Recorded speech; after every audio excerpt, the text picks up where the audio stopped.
আজকের রান্নার মধ্যে আছে গ্রামের গন্ধ মাখা মায়ের হাতে সেই চেনা পরিচিত স্বাদ।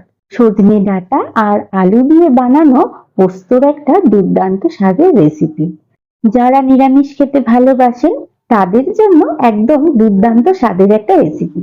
আজকে আমি দেখাবো খুব সহজ পদ্ধতিতে খুব কম মশলায় ঘরোয়া স্টাইলে তৈরি সজনে ডাঁটা দিয়ে আলু পোস্ত। তাহলে চলুন আর দেরি না করে শুরু করা যাক আজকের আমাদের রেসিপিটি। নমস্কার, আমি রুম্পা। রান্নাঘরের স্বাদ কাহনের নতুন একটি পর্বে সবাইকে স্বাগত। সজনে ডাঁটা দিয়ে আলু পোস্ত তৈরি করার জন্য আমি এখানে 4টে আলু ছোট ছোট করে কেটে নিয়েছি।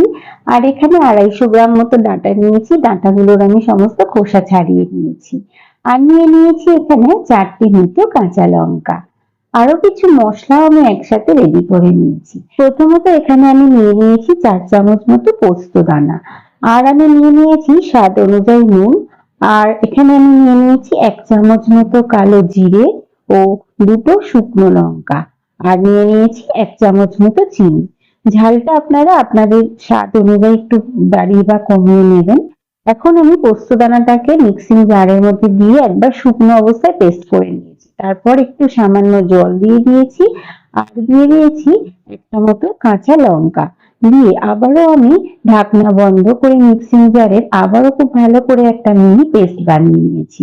দেখুন আমার পোস্তর পেস্টটা বানানো হয়ে গেছে। এখন এবার আমরা ওভেনে একটা কড়াই বসিয়ে নিয়েছি। কড়াইয়ের মধ্যে দিয়ে দিয়েছি 4 চামচ মতো সর্ষের তেল। তারপর তেলটা একটু হালকা গরম হলে আমি এখানে 2টো শুকনো লঙ্কা ও 1 চামচ মতো কালো জিরে দিয়ে একটু ফোড়নটাকে একটু এদিক ওদিক করে নাড়িয়ে ফোড়ন থেকে যখন সুন্দর একটা গন্ধ বেরোবে তখন আমি দিয়ে দিলাম এখানে কেটে রাখা ছোট ছোট করে রাখা আলুগুলোকে। তারপর আলুগুলোকে খুব ভালো করে তেলের সাথে একটু এদিক ওদিক করে আমি 2 থেকে 3 মিনিট সময় ধরে একটু ভেজে নেব। তারপর আমি এখানে দিয়ে দেব কেটে রাখা ডাঁটাগুলোকে। ডাঁটাগুলোকে দিয়েও খুব ভালো করে আমি আলুগুলোর সাথে একটু এদিক ওদিক করে নাড়িয়ে হালকা ভেজে নেব। আর এই সময় গ্যাসের ফ্লেমটাকে মিডিয়াম টু লোতে দিয়েই আমি ডাঁটা এবং আলুগুলোকে একটু হালকা 3 থেকে 4 মিনিট সময় ধরে ভেজে নিয়েছি। তারপর এখানে আমি দিয়ে দিলাম স্বাদ অনুযায়ী নুন। তারপর নুনটাকে দিয়েও খুব ভালো করে একটু এদিক ওদিক করে নাড়িয়ে ঢাকা দিয়ে আরো 5 মিনিটের জন্য রেখে দিয়েছিলাম। তারপর ঢাকনা খুলে আবারও একটু এদিক ওদিক করে আমি সজনে ডাঁটা এবং আলুগুলোকে নাড়িয়ে নেব। এখন আমি এখানে দিয়ে দিলাম 2 কাপ মতো জল। তারপর জলটাকে দিয়েও খুব ভালো করে একটু এদিক ওদিক করে নাড়িয়ে আবারও আমি ঢাকা দিয়ে 5 মিনিটের জন্য রেখে দিয়েছিলাম। আর দেখুন এখন কিন্তু আলু এবং ডাঁটাটা খুব ভালোভাবে সিদ্ধ হয়ে গেছে। এখন আমি এখানে দিয়ে দেব আমি যে পেস্টটা বানিয়ে রেখেছিলাম পোস্ত, সেই পেস্টটা দিয়ে খুব ভালো করে আলু এবং ডাঁটার সাথে মিশিয়ে নেব এবং মিক্সিং জারের মধ্যে অল্প একটু জল দিয়ে সেই জলটাকেও আমি পোস্তর মধ্যে দিয়ে দেব। তারপর খুব ভালো করে সমস্ত উপকরণগুলোকে আমি মিশিয়ে নেব। আর এখন আমি এখানে দিয়ে দিলাম 4টি মতো চেরা কাঁচা লঙ্কা। ঝালটা আপনারা আপনাদের স্বাদ অনুযায়ী ব্যবহার করবেন। আর দিয়ে দিলাম 1 চামচ মতো চিনি। আর যেহেতু এটি নিরামিষ তরকারি একটু হালকা মিষ্টি ব্যবহার করলে তরকারির স্বাদটা কিন্তু ব্যালেন্স হয় আর খেতেও কিন্তু সুস্বাদু হয়। চিনি ব্যবহার করার পর আরো 2 মিনিট মতো তরকারিটাকে আমি ফুটিয়ে নিয়েছি।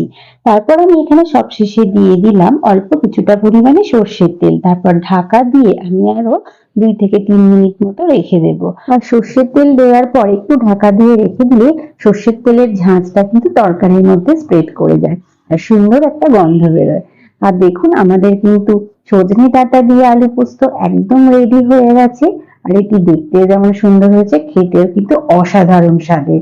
তাহলে আমার আজকের রেসিপিটি কেমন লাগলো? ভালো লাগলে অবশ্যই আমাকে একটা কমেন্ট করে জানাবেন। সেই সঙ্গে লাইক, শেয়ার এবং আমার চ্যানেলের নতুন বন্ধু হয়ে থাকলে সাবস্ক্রাইব করার অনুরোধ রইল। সবাই খুব ভালো থাকবেন, সুস্থ থাকবেন এবং কাছের মানুষকেও ভালো রাখার চেষ্টা করবেন। আবার খুব তাড়াতাড়ি ফিরে আসছি নতুন কোনো রেসিপি নিয়ে। ততক্ষণের জন্য সঙ্গে থাকুন এবং সঙ্গে রাখুন রান্নাঘরের স্বাদ কাহন।